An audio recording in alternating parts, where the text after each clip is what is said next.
நம்ம அடிக்கல வேற விஷயம். நீ the way we wanted to only we have talked now. Yes, நம்ம பேட்டிங்ல மட்டமா ஆடணும். நீ உண்மையா எடுத்துக்கிறேன். நம்ம மட்டமா ஆடணும் பேட்டிங். ஒரு அப்ரோச் பேட்டிங்ல பிளானிங்கே இல்ல, டமாட்டுமே இல்ல. அடிக்க போனா அது ஒன்னே ஒன்னா என்ன புடிச்சா Rishabh Pant play to instincts.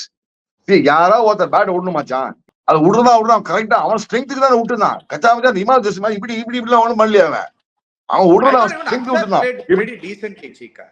Aksar also at that particular stage நல்லா ஆடுனார். Probably ultimately hindsight proved to be a deadly move. Bowling disrupt பண்ண பார்த்தாங்க.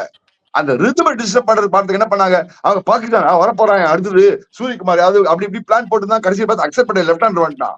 அவங்க ரெண்டு லெஃப்ட் ஹேண்டர் so இந்த left right combination goes out of the window now. See how to take the opposition by surprise. அது வேணா hats off Indian team management சொல்லி கொடுத்தே ஆகணும். அக்செப்ட் பண்ணல கொண்டு வந்தாங்க பாரு, அவன் 20 ரன்ஸ் அடிச்சான்.